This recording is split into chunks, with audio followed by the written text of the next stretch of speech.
I've driven by this bridge since I was a kid. This is not too far from where I live, but I've never stopped to actually look at it. Check that thing out. 1813. That's an old bridge. We'll go up on top, take a peek around, and then we'll go down and peek in the water just for a few minutes. What do you think?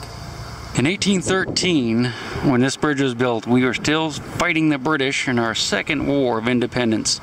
There's two other bridges there. You can see that one probably was built in the 30s, and then Interstate 70 is in the background. I can't even see with the side. Need to be about a foot taller.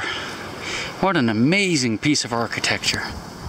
Let's go down in the grass here and we'll kind of walk up underneath it and see what it looks like there. I think it's gonna be pretty cool.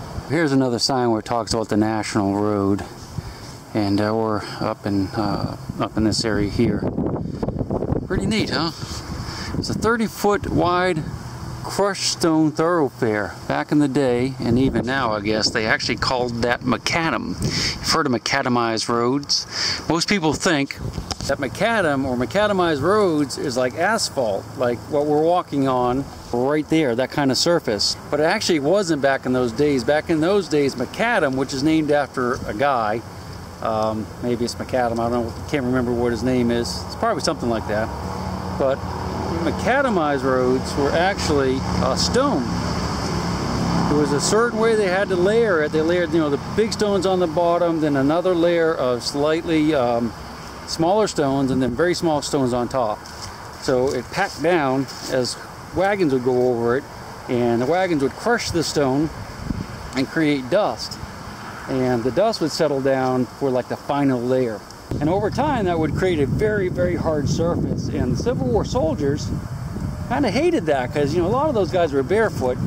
And when they would walk on those that surface barefooted, the stones, the little sharp stones that were constantly being crushed by the iron wheels of the wagons going over them were sharp and would cut their feet, and they would bleed. And I guess it was pretty horrible. It's like walking on glass. All right, let's go check out the bridge up close. Now that is an incredible arch on such an old bridge, and I don't know if you remember the sign we first looked at, but this was the oldest, or I guess the longest or widest single span, not the oldest, the widest single span arch in the world at the time it was built.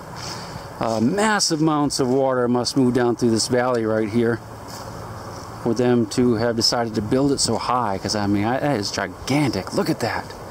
We have bridges where I live that were built in the 1830s, and they're dwarfs compared to this thing. Massive. I just cannot believe the size of this arch. I had no idea. I've driven past this thing many times on the interstate, and you can actually kind of see it when you go by way over there, and I had no idea it was this big. Now this is a state park, a Maryland state park, so you can't really metal detect here. Probably all kinds of neat things in the water. One problem you would have here though, if you were to metal detect this, is because it's all loose rock. Anything that people would have thrown in there or lost would work its way down through those rocks, and it could be down 2 or 3 feet underneath those rocks, so it would be almost impossible to actually find anything, except like beer cans that might be up closer to the surface. But all the coins would be very deep, because I don't see any bedrock whatsoever here. But don't forget, this is a state park, and they will probably arrest you if you went metal detecting here. It's not federal, but it's state. Well, I hope you enjoyed our little stop here. I wasn't actually planning to do this, but since we got off the river so early today, I figured we'd just stop by and check it out.